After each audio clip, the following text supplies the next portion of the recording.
they come out with a flimsy excuse by saying it's the fabric of the union, the law. We know. We've been outside the law for 12 months. This is Steve Zeltzer with WorkWeek in Pacifica, and we have covered the struggle of the UPS workers, both their contract fight and also the situation of workers who work at UPS, particularly part-time workers, and the struggles that they face, health and safety, and other dangers that they face. And joining us today is Tony Cochran. He's a member of Teamsters Local 162, and he was active in the struggle around the Teamsters contract, which he opposed. And also, latest struggle that he's involved in is to defend against the layoffs at UPS. Welcome to our show, Tony. Hello, Steve. Thank you for having me. So one of the issues in the contract, Tony, was the question of AI automation and the fight around that. And we have a statement from President Sean O'Brien at Sacramento at a rally that he held against autonomous trucks for a bill to block them, was signed by Gavin Newsom. He said at that rally that the Teamsters in their contract agreement with UPS had stopped AI and robotics. Now, you work at UPS in Portland. Why don't you talk about what's been going on since that contract was signed and how you're being affected by the layoffs, which have affected thousands of workers now? So here at Local 162, we have a large conventional facility called Swan Island, which is a old building. 1977 it was built. And we only have the small sort is operated. So the packages that are less than 8 pounds and certain small dimensions, everything else is done through conventional labor. And the day shift, it was announced in January, would be terminating on April 18th. So they did a whole shift closure. That was an effect of 270 odd employees under the WARN Act. So we had a massive amount of people that were put into a place of complete uncertainty. Then the local began to initiate what was called the change of operations, which is a part of the contract, which means that the other shifts where there was unclarity at the beginning about how people would be moved around, whether they would follow the volume or not, the package volume. So one of the technical questions that we had was, where would these people be going? So what happens is they have a master layoff list from the whole building, the most senior person all the way down to the newest hire. What they did is they just cut everybody at the bottom to make space on each shift to bring in the higher seniority people from the shift closure. So what you have is a shift closure and then mass layoffs on top of it. And it also creates a lot of division within the bargaining unit because those higher seniority people who may have been doing a job that was preferred, say sort or another job that might be less physically demanding, are now having to go out and load trailers for the first time in maybe 5 years. So there's a big discrepancy between what Sean O'Brien said and what's happening on the shop floor. The other issue that came up during this was if people transfer, let's say they want to follow the volume to the highly automated hub in Tacoma, where a lot of that day shift volume is going. They would take, if they're part-time, a pay cut because the market rate adjustment for the building, Swan Island, which we were promised was an ironclad guarantee that Sean O'Brien would protect that for us all and he would take care of it. At the time, many of us, myself included, said you could drive a feeder truck through the language. It was weak. It's exactly what the company's doing. They're saying if you lose your job here and you transfer to Tacoma or you transfer to Spokane and follow the work, that market rate adjustment no longer applies. So it's important for people to understand that if they transfer to a building or a shift that has a different market rate adjustment, they may be seeing a pay cut. For example, if someone from Swan Island goes to Tacoma to follow the volume to stay on the day shift, they'll take a minimum, if they're a senior, if they are employee with seniority, $4.75 an hour pay cut. Right now, our wage is $25.75 if you're a seniority employee minimum. In Tacoma, it's $21 an hour. Tacoma is a highly automated facility. So the idea is to drive down. I mean, this is not like rocket science. These people are capitalists. They want to maximize the margin or the capital on every package that processes through the building. More importantly, the idea is to remove the human element from the point of production. And what do I mean by that? Removing the human element means that the bosses have direct control over production, because if people get upset, people fight back about health and safety matters, people speak up, things get slow, things can slow down, and every minute in shipping is money. And so the bosses don't like that. In order to eliminate that, in order to eliminate worker power, they want to remove as many people, especially from the sort operation. They can have them unload and load. And even that is now at risk with these more dexterous robots. But they want to remove the human element in order to increase their profit margin. Anybody could have seen it. In the words of the late Howard Williamson, Ray Charles and Stevie Wonder could have seen this coming. Unfortunately, the contract does not protect against automation. It allows the company to automate, in the words of Carol Tomé, our CEO, everything. And, the issue of AI and robotics, of course, is an issue facing the entire working class, healthcare workers, education workers, all kinds of workers. And Goldman Sachs did a study saying that 350 million workers may lose their jobs as a result of the introduction of AI. And UPS, as are other companies like Amazon, looking to AI as a vehicle to get rid of a large number of workers, to increase their profits by getting rid of workers. This seems to be the writing on the wall. Why has there been no education campaign in the Teamsters to let people know what's going on and prepare for it? Because these automated warehouses are not only being talked about, they're here for the Teamsters. And they plan to implement them. They have a whole program to introduce really as much automation as possible, but a great amount of automation, getting rid of large numbers of workers, which would affect the pension plan. It would affect everything for the Teamsters and UPS. Yes, in fact, the Independent Teamsters Organizing Committee, a number of folks brought this up at the meeting about the change of operations, which is just a euphemism. I want to get that out there because I know that some groups have been using that term, TDU and others. We should be saying shift closures and mass layoffs. So the union held a meeting about change of operations. And in that meeting, we questioned Ben Vitas, who was on the National Negotiating Committee for inside employees. Now, mind you, inside employees are going to be the first people that are going to be affected by automation, because it's easier to automate inside than it is to automate vehicles, although that's coming. He was questioned about this, and he said he had no knowledge of any discussion about automation during the negotiation. None. And it didn't come up. It didn't come up. He said, Tony, I wasn't a part of that committee. Well, automation should have been integrated into every part of the negotiation, especially for inside employees, as we're the most affected in the short and medium term. A number of people ask questions about automation. Why is the volume being sent to automated facilities? In the automated facilities, why aren't their day shifts being canceled? The response was, he didn't know, or he does know and doesn't want to talk about it. I will give him the benefit of the doubt. Let's just say that Ben Vitas doesn't know.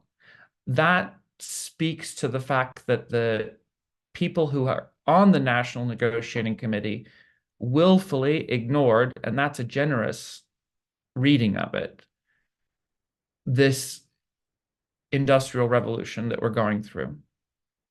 And they did it in order to ram this contract through to avoid a strike. Now, the question is why? There are a number of answers, I think. We have collusion on the point between the union bureaucracy and the company. Sean O'Brien was being pushed in a direction. I'm not of the mind that there was never going to be a strike. Towards the end there, events were moving because he had given himself the self-imposed deadline of August 1st last year.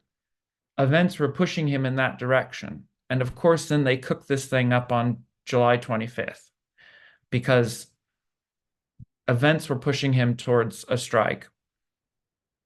He did not want to go on strike. The question is, why? Well, because he is a functionary of the company. That's the problem. That's the problem here. And in fact, in that meeting, Ben Vitas thanked labor management for their help during these difficult times. That says everything we need to know about the union's position on these mass layoffs and shift closures. Because if you're thanking labor management for helping you lay off your own members, that says many things. The other thing that Sean O'Brien has said is that he fixed AI and automation. Well, if you look at the contract, there is a technological committee that is set up between labor and management. However, it has a largely advisory capacity, and it's an informed process. But there is no actual direct intervention on the part of the union into operations. The main thing that you can take away from the contract is that these major changes in operations, shift closures, layoffs, automation, and automation may not even be considered a new technology within inside the hub because it already is existing in many hubs, that the only thing we have as a protection is a 45-day notice. And so when people talk about contract enforcement to stop layoffs, we must state that it's actually the contract being enforced by the company that is causing the layoffs. It's important for people to know their rights under the contract, but this contract, contrary to what Sean O'Brien said, does nothing to stop layoffs. It doesn't solve the AI or automation problem. And to get to your question as to why, I think he really doesn't want to talk about the issue of worker control over the point of production. And if workers had control over this technology, it could make our lives a lot better. Unfortunately, the union is operating on the old model of the 20th century post-World War II consensus that businesses run how they want to, and we fight for more, in the words of Samuel Grumpers, the AFL guy. That was his slogan, more wages, more benefits. But again, robots don't pay into the pension. They don't pay into the health and welfare fund.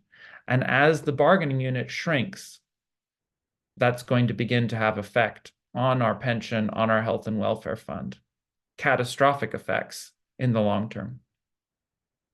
And the issue of Fightback, now you have a contract, and what you're saying is that the contract is not protecting from mass layoffs. And actually, in a lot of contracts in the United States, they're being signed with the payment to workers coming at the end of the contract, at which a lot of workers will lose their jobs before the end of the contract. So they won't actually have to pay out the wages that they promised. And in the case of the Teamsters, there was no $25 minimum wage that was called for, or they said they were going to fight for that. That was dropped. How can a union fight back under those circumstances where you sign a contract that doesn't protect against AI and robotics? Is there any way of fighting back, and what should the union be doing to fight back to protect those workers? And what was your experience at your facility? So we've been organizing. Independent Teamsters Organizing Committee has been fighting on this issue. And we had some interesting news from the week past that there was a layoff the week before last of people who were supposedly protected.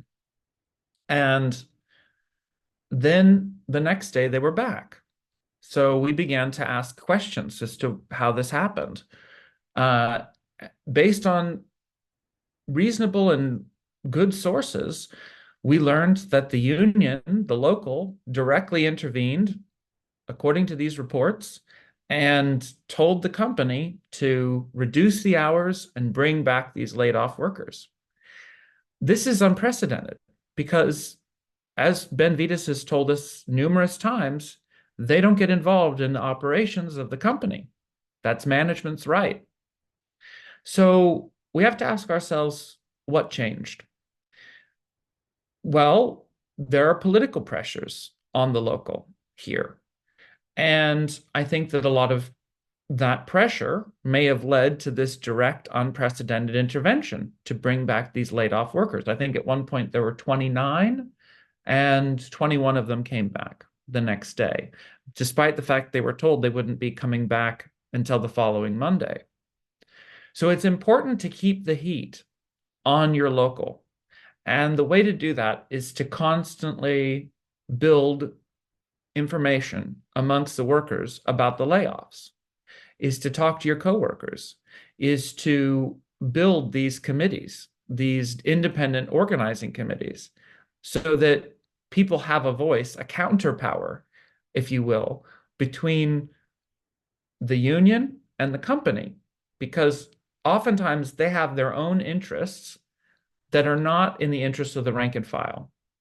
And it's important for the rank and file to have their own organizing committee, their own structures. It's difficult, but it's very, very important. The other thing is we need to have forums on this, and some of that can be independently organized. And in some locals, that can be organized by the union leaders. It depends on the type of leadership one has. Right now, we have a paucity of good leaders in the Teamsters. In fact, our leadership is quite weak when it comes to AI and automation. We see this as a defining moment.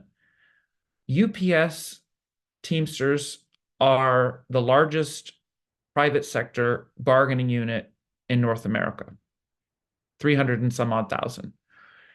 If the venture capitalists who own UPS and the stock shareholders who push these policies can dismantle and dismember the largest single bargaining unit in North America, private sector, which controls the logistics, is huge. I mean, it's 6% of the nation's GDP. If they can dismantle this between now and the next contract, it will weaken the labor movement. It will weaken our ability to organize. It will also leave those of us who perhaps have seniority left with less power on the shop floor, because robots will have taken the jobs of our coworkers, and less security when it comes to pensions and healthcare. So it's a very, very critical issue, which is unfortunately not being addressed at all by our leadership. And the reasons are the fact that right now the union has made this deal and they've called it historic. And if they were to say there are problems with it, it would really tarnish their legitimacy. And that's just a fact. And as you know, and we've been talking about, this is affecting all workers in the country. You think one of the issues is, of course, power. Who's going to control the introduction of technology? Who is technology and AI going to benefit? And under this system, capitalism, the billionaires really control that technology, and it's used to benefit them. You think it raised the question of the working class having control and power over the introduction of technology, AI, so it will benefit workers and not the billionaires? Absolutely. I was listening to an interview yesterday with Jaron Lanier, the father of virtual reality, and he's been very techno-skeptical. He used to be kind of a techno-utopian, but he's changed. And he talked a lot about these issues. We live in a market economy. How do we address this issue? So with AI, it's important to get these definitions right. AI being artificial intelligence. AGI being artificial general intelligence. So what is the difference? Artificial intelligence, we have it, we use it every single day. It's in your phone, Tesla Autopilot, Siri on your iPhone. We use it. Artificial general intelligence is the next level. It is when AI becomes ubiquitous and begins to speak with each other. It's the information network of things. And you can think of it kind of like a collective conscious. This is very important that people begin to understand this in the working class, because we are about to enter this realm of artificial general intelligence, which is the next step. There's a lot of talk in Silicon Valley about what they call AI alignment, and alignment of AI or AGI with our, quote, human values. Now, what they mean by AI alignment is an alignment with their values, with the values of the ruling class, right? Well, AI won't kill us all, right? AI won't destroy the planet. AI won't kill them. This is the concern that they have with superintelligence, which is basically AI when it becomes sentient, which is down the road. So when we talk about AI alignment from a Silicon Valley tech bro experience, that's what they're talking about. When we talk about a working class AI alignment, we're talking about workers controlling AI, AGI, and the direction in which that is going through regulation, through negotiation, but through also direct intervention in the process. Because if we want the alignment to work, it has to work for everyone. And in fact, we could use this to end the class divisions that exist. Of course, they don't want to do that. Their AI alignment is more and more money for people at the top and less for people at the bottom. The AI alignment that we want to see as working class people is the elimination of class distinctions and full worker control over this technology. And how can that happen? How could that debate even happen? Because it seems like it's being put out there, and what workers are being told is that these companies will decide how this is being introduced, and there's really no regulation. Both the Democrats and Republicans are controlled by these tech billionaires. There's some regulation in Europe, but the trend in the United States is the wild, wild west, let it rip. Yeah, and that is apparently what's happening now at UPS and eliminating over 10,000 jobs and many more on the chopping block. correct. Labor unions are woefully unprepared for this. And I talk about Ned Ludd a lot. The Luddites get tarnished, but really what they were doing was fighting for control over their labor. And that was the Industrial Revolution we talk about. That was the Industrial Revolution, yeah. So we're talking 19th century. Ned Ludd, he gets talked about as if, oh, you just want to go back to steam engines and all of that. That's the boss's message, right? These technologies don't just come from, Deus ex machina. They're not just coming out of the sky. These are not natural phenomenon. They're social phenomenon, just like the economy. The problem, I think, with our thinking is that we view the thing of the economy and technology as if it's some, geology, right? As if it's just natural. This is like air. Getting people to think about these things as social realities is important. Unions could play a big role in that, and they should, because if they don't, they're digging their own graves, really.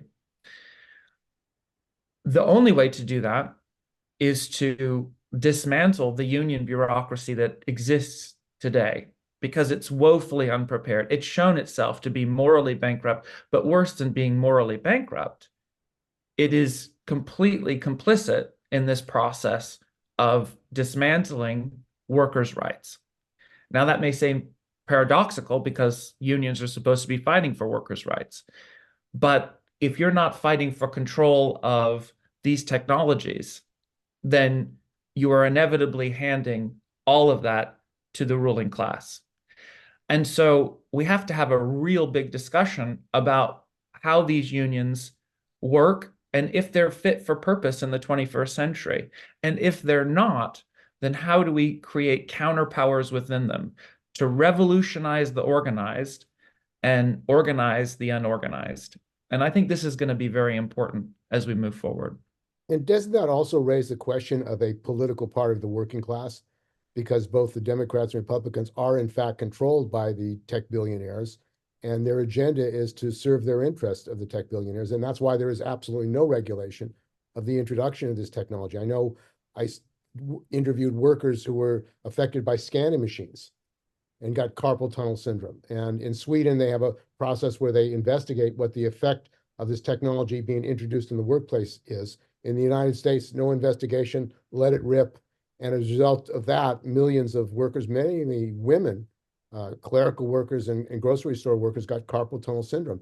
It seems that the issue of the control of this technology and who the technology is going to benefit is a political issue, which has to be addressed by a party that's going to represent working people instead of the billionaires. Absolutely. I mean, one of the main issues is how do we develop a political party that comes out of a more militant, revolutionary part of the trade unions? And I think this is a question that goes back to the 19th century. And in the context of the contemporary situation in the United States, we definitely need a workers' party, a labor party, but one that is independent of the trade union bureaucracy because they have failed. And so it has to come from the militant minority within the workers. And I actually don't think it's a minority. I think it's actually a militant majority. We get called the minority, but really, when you talk to workers about these issues, they get quite riled up because nobody wants to be unemployed and living in a tent, which is exactly where this technology is going to lead, is mass unemployment. And if we're lucky, the billionaires may, sprinkle a little bit of universal basic income on us so that we can continue to live in, subsistence, so that we can keep our tents warm with propane heaters.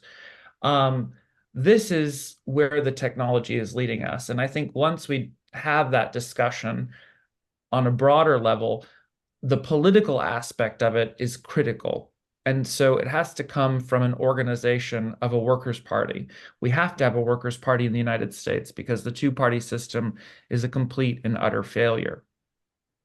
Okay, well, I want to thank you for joining us. We've been talking with Tony Cochran. He is a member of Teamsters Local 162 with an organizing committee, international organizing committee, and has been fighting the layoffs and raising the issue of AI and robotics and who should it benefit and who should control the introduction of this technology into the workplace. So thanks for joining us. Thank you.